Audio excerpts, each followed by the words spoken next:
Welcome back, folks. Welcome back. Hey, I just want to say special good morning to the lovely. I'm sorry I don't have photos, but I promise hopefully by next Tuesday I'll have some images to share with you of the continuous journey of our very own Aria Francis. Aria actually, Marlon, have you noticed? Aria is walking right now in the Caribbean Fashion Week event in New York City, and I caught a glimpse of her doing her thing. I tell you, she's like my own child. I'm so excited, so proud of her. I saw the images and I was like screaming. But there are quite a lot of folks who came together to make Aria's trip just possible.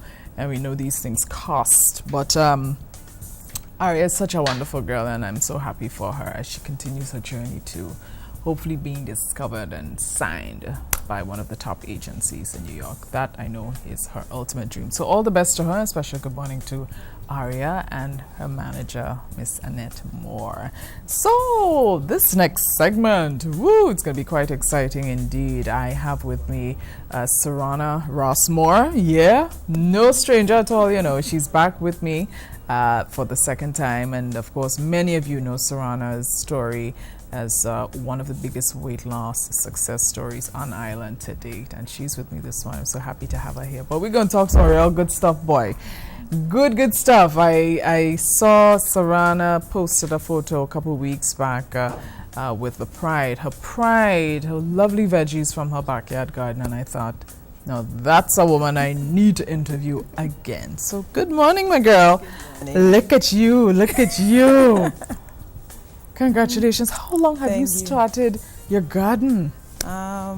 Almost 2 years now. Wow. Yeah. How long did it take for you before you actually saw your first crop and you had it in hand in your kitchen ready to eat? After about 6 weeks. Really? Tomatoes? Tomatoes normally takes about, say, probably 2 months. Yeah. Yeah, but lettuce is like 3 to 4 weeks. Right. Yeah. Okay, so we all know the story. For those of you who don't know the story, Suronna, just refresh our minds just for a little bit before we dive into your kitchen garden story. Okay. This image here, that chick right there on the left, boy. You said sayonara to her a long time ago for various reasons. Yes. And, you know, you're such an inspiration. Thank Tell us about your journey from the old Suronna to the new Suronna. Well, actually, that was back in 2006. That photo was taken. I was like 315 pounds there. And 2008, I decided that I need to do something about the weight. Because at that time, I was 28 years old. Yeah. And I said, you know what? Going into 30, can't go with that kind of weight.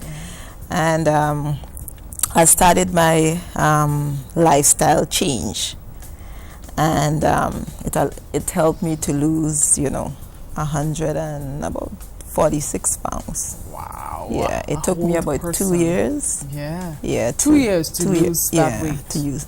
That's really good. I mean, given the time and the amount of weight that you've lost. Yes. You know, I always say slow and steady wins the race. Exactly. 2 years to some people may sound like a lot, because some people looking for a quick fix. But it took me more than 2 years to gain that amount of weight. Yes. So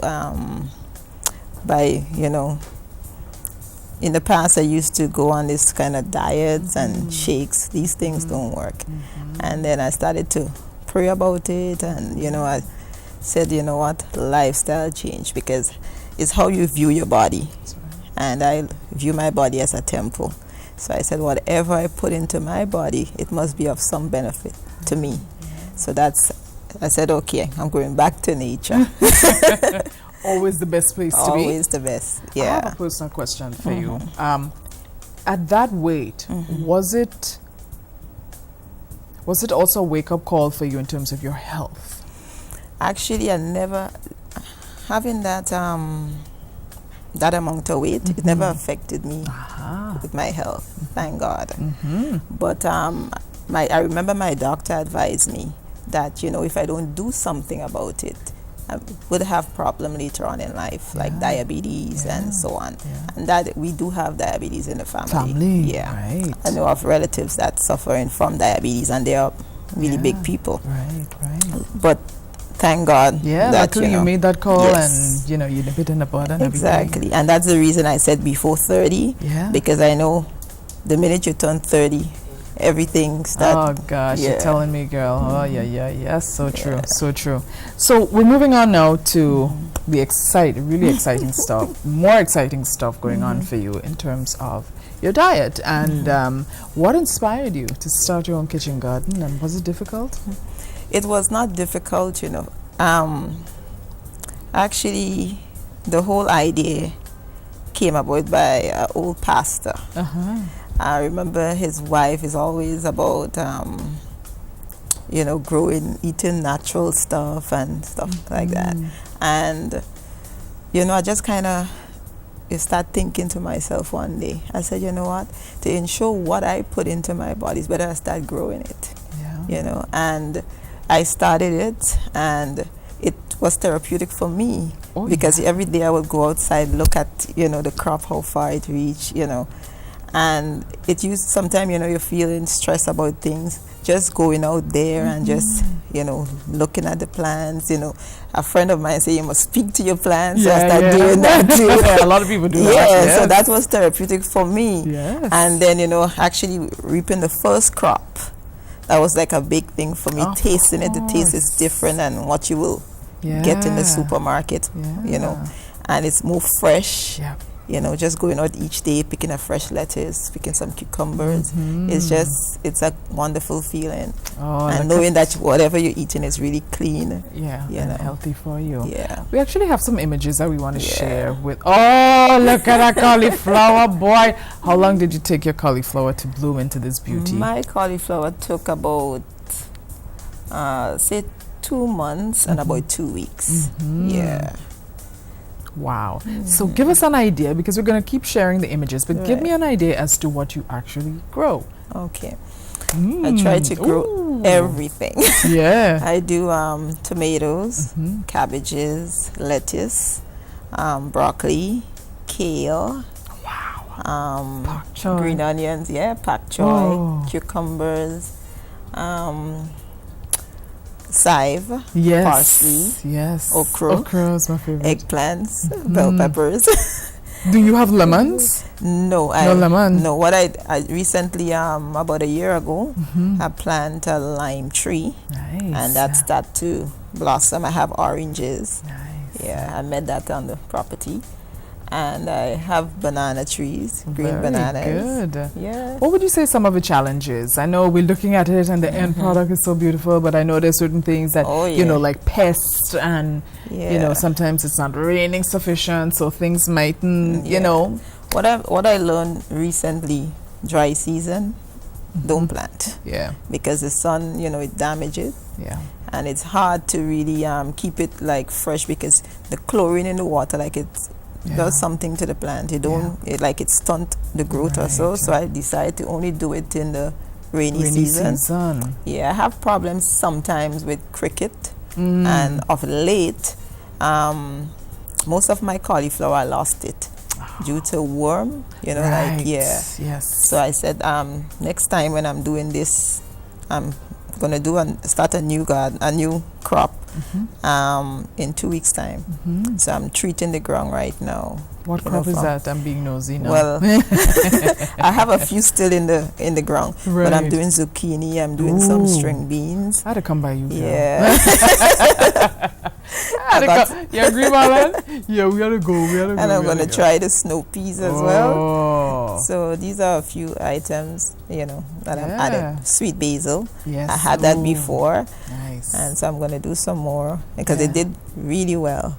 It just blossomed. The ground is really fertile. It is. And it's rich soil. Country, We are blessed on this island. We are so blessed. We don't even realize it.